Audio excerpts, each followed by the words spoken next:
সেটা ইয়ে না করবো। থাক সমস্যা। আপনি আমার ইউটিউব থেকে আসছেন, কত সৌভাগ্য, আপনি আমার ইউটিউবার।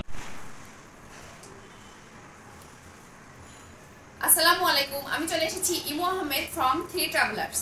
বন্ধুরা, আজকে আমি আপনাদেরকে নিয়ে যাব আমার স্বপ্নের একটা জিনিস কিনতে। কোন মার্কেটে যাচ্ছি, কেমন প্রাইস পেলাম, তাদের বিহেভিয়ার কেমন পেলাম, জিনিসটা কেমন হলো, সবকিছু বিস্তারিত আলোচনা করব। আমরা বাসা থেকে বের হয়ে বাসার একটু সামনেই রাস্তায় যে উবারের জন্য ওয়েট করছিলাম। 5 থেকে 7 মিনিট দাঁড়ানোর পরপরই উবার চলে আসলো আর আমরা রওনা দিয়ে দিলাম যমুনা ফিউচার পার্কের উদ্দেশ্যে। কেননা আমি এর আগে কয়েকদিন ধরে যমুনা ফিউচার পার্ক এবং বসুন্ধরা সিটি দুইটার মোবাইলের ভিডিওগুলো দেখছিলাম। তুলনামূলকভাবে যমুনা ফিউচার পার্কে দাম একটু কমই পাওয়া যায়, এজন্য আমি যমুনা ফিউচার পার্কের উদ্দেশ্যে রওনা দিয়েছিলাম। আই প্ল্যানেট বিডি, আমি এই শপ থেকে আমার স্বপ্নের আইফোন ক্রয় করে ফেললাম।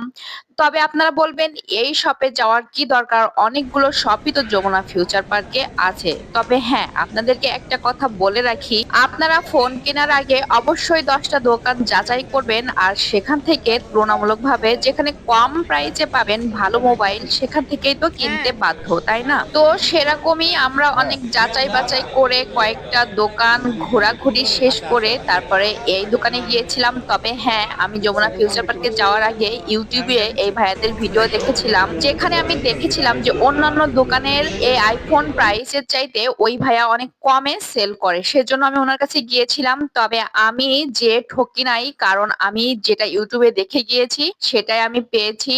আমার মোবাইলটা সত্যি অনেক ভালো হয়েছে। আমি যেহেতু 15 প্রো ম্যাক্স সেকেন্ড হ্যান্ড নিয়েছি, তবে এটার ব্যাটারি হেলথ ছিল 100% আর মডেলে এম ছিল।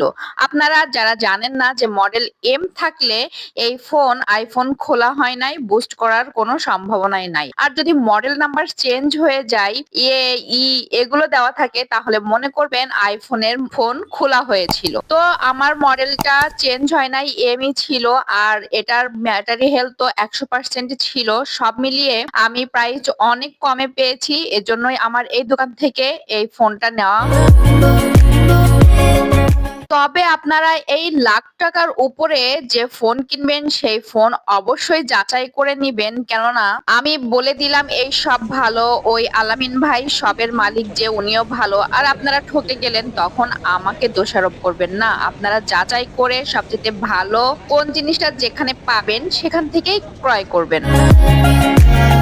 আমার মোবাইলের দাম পড়েছিল টোটাল সব মিলিয়ে 1,21,000 টাকা। তবে তুলনামূলকভাবে আমরা 5 থেকে 6 হাজার টাকা অন্য দোকানের চেয়ে কম পেয়েছি। এখানে অন্য দোকানে এটার দাম আরো বেশি বলেছিল, যেগুলোর মোবাইলের ব্যাটারি হেলথ ছিল 98-99, সেগুলো আরো 5 থেকে 6 হাজার টাকা বেশি দাম বলেছিল।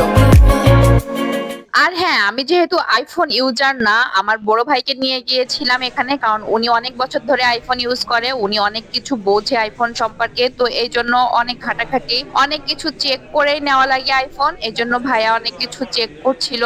আর আমরা মনোযোগ সহকারে এখানে চিন্তা ভাবনা করছিলাম যে আসলে প্রাইসিংটা ঠিক আছে কিনা, নেব কিনা। সব মিলিয়ে চিন্তা ভাবনা করে আমরা আরো কয়েকটা দোকানে গিয়েছিলাম, যেমন দাজেলে গিয়েছিলাম, পাশে আরো কয়েকটা শপে ঘোরাঘুরি শেষ করলাম। তারপর শেষ পর্যন্ত চিন্তা ভাবনা শেষ করে আমরা আই প্ল্যানেট বিডি থেকে আমার স্বপ্নের আইফোন ক্রয় করে ফেললাম।